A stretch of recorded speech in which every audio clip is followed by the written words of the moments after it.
कोलकाता का एक गांव माधवपुर। ये महीना जनवरी का था और रात के तकरीबन 10 बजे थे। रात के सन्नाटे में झिंगुरों की आवाजें माहौल को थोड़ा डरावना बना रही थी। ऐसे में दो लोगों के कदम गांव की तरफ बढ़े जा रहे थे। अरे वाह यार, आज तो मजा ही आ गया। सही कहा तुमने। बहुत मस्त नाच किया था उस पतली कमर वाली लड़की ने, नहीं? यार, काश वो हमारे गांव में भी होती तो पूरा जंगल पार करके उसका प्रोग्राम देखने दूसरे गांव नहीं जाना पड़ता।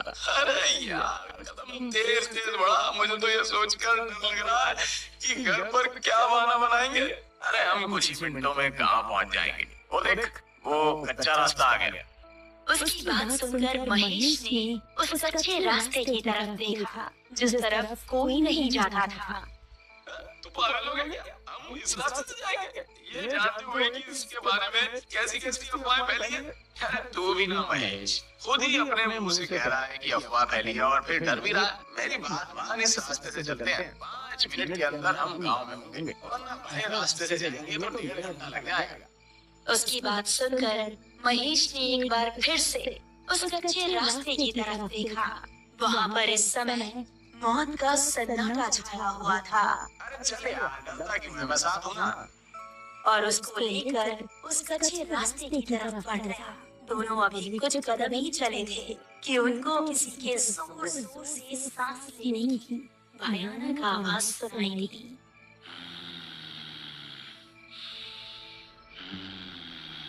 अरे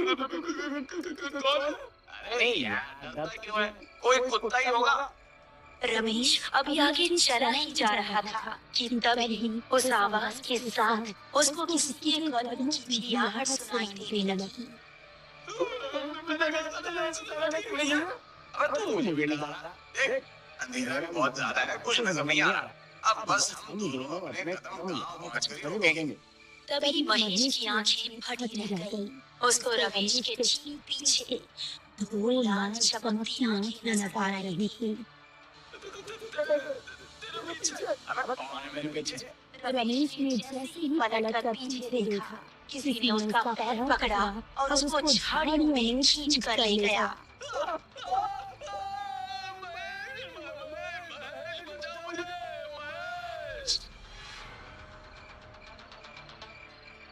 वो बिजली की रफ्तार से रमेश की आंखों से ओझल हो गया। रमेश के डर का कोई ठिकाना नहीं रहा। वो दिल में बस खौफ लिए तेजी से गांव की तरफ दौड़ने लगा और जब तक वो गांव नहीं पहुंच गया उसने अपने कदम नहीं रोके।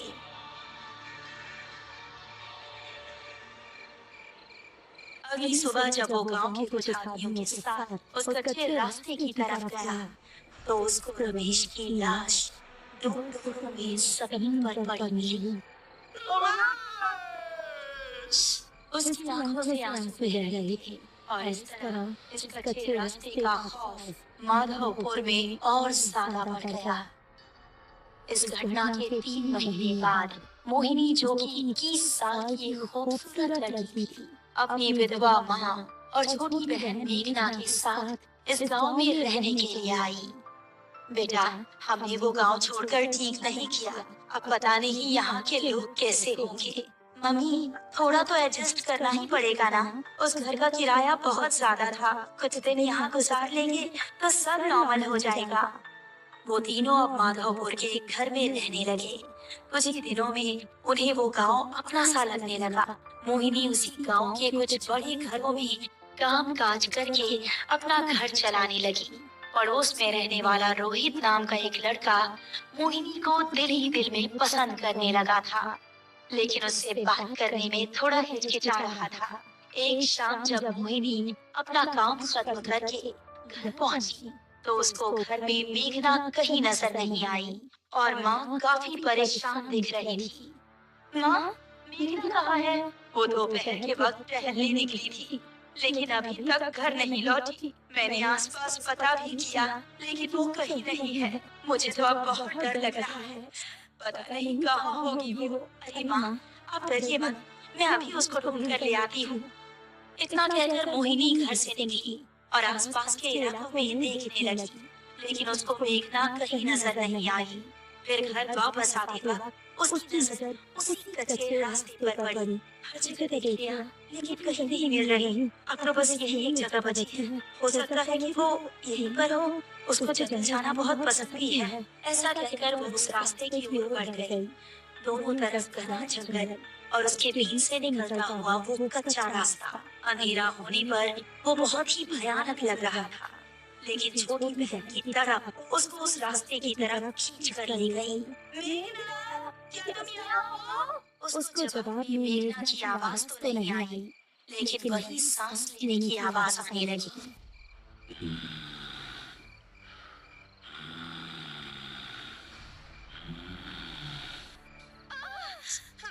ये किस जानवर की आवाज है?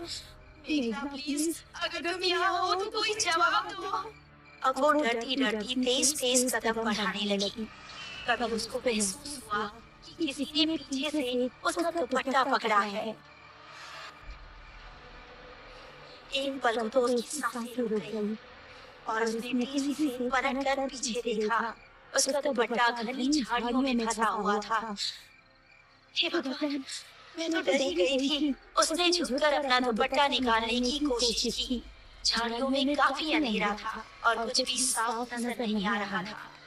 तभी वो सांस की आवाज और भी तेज होने लगी और झाड़ियों से एक हाथ निकला जिसने उसका पैर पकड़ लिया।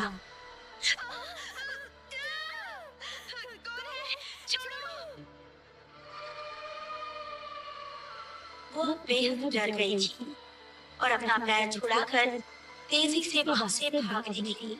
उसको लग रहा था कि जैसे कोई उसका पीछा कर रहा हो, लेकिन उसकी हिम्मत नहीं हुई कि वो पीछे मुड़कर देखे। वो घबराती हुई ऐसी भागी कि सीधा वो जाकर अपने घर के अंदर ही रुकी। अरे मोहिनी बेटा, क्या हुआ? इतनी डरी हुई क्यों हो? मोहिनी कुछ बताती इससे पहले ही उसकी नजर मेघना पर पड़ी, जो कि उसी को देख रही थी। मेघना, कहाँ थी तुम? पता है हम कितने परेशान थे। दीदी माफ कीजिएगा, हमारी एक नई दोस्त बनी है, हम उसी के डर पर थे। मोहिनी को मेघना को घर में देखकर थोड़ा सुकून मिला, लेकिन उसके साथ जो हुआ था वो उसके दिमाग में अभी भी घूम रहा था। रात को मोहिनी अपने कमरे में सो रही थी तो उसको वही सांस की आवाज सुनाई देने लगी।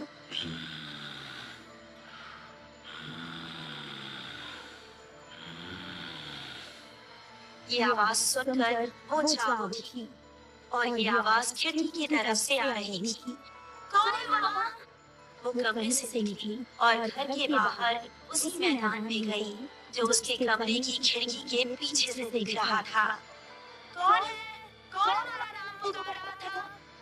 मोहिनी ने गौर किया कि यह आवाज एक पेड़ के पीछे से आ रही है जिसके नीचे बहुत अंधेरा था। वो फिर भी हिम्मत करके उसकी तरफ कदम बढ़ाने लगी। जैसे ही वो उस पेड़ के पास पहुंची, किसी पेड़ के पीछे से निकलकर उसको कसकर गले लगा लिया।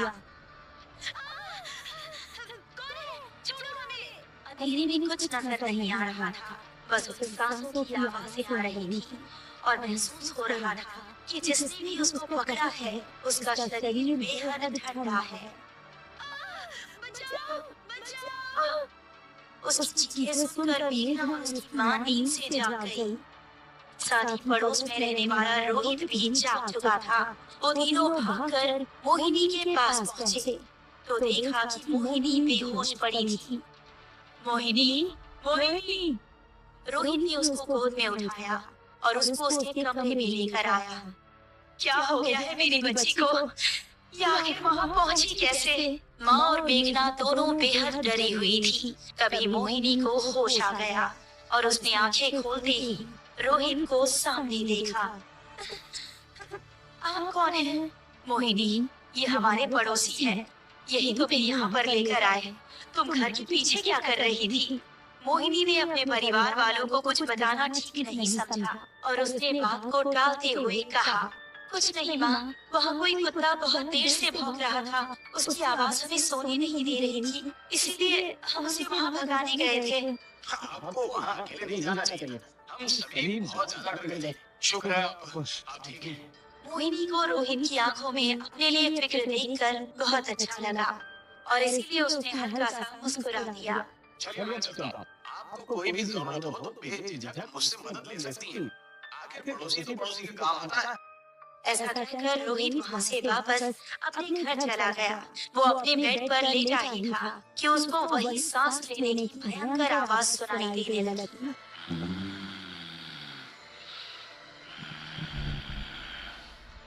ये आवाज कैसी है?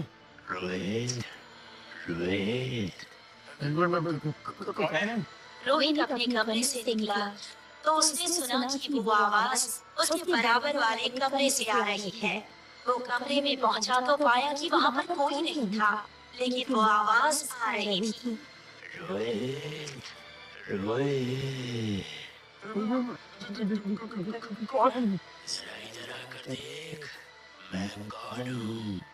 आवाज एक अलमारी के अंदर से आ रही थी। अब रोहित के चेहरे पर डर दिखने लगा। उसने गौर किया कि वो आवाज अलमारी के अंदर से ही आ रही थी।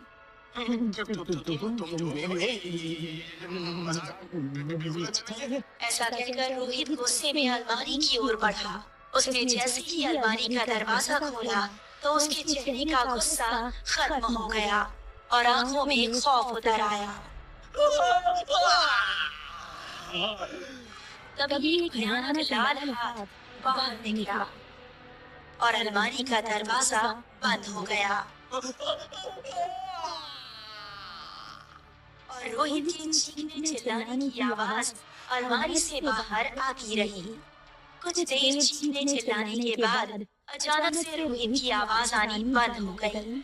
तभी धड़ाम से अलमारी का दरवाजा खुला और रोहित की कटी हुई गर्दन अलमारी से बाहर आकर गिरी।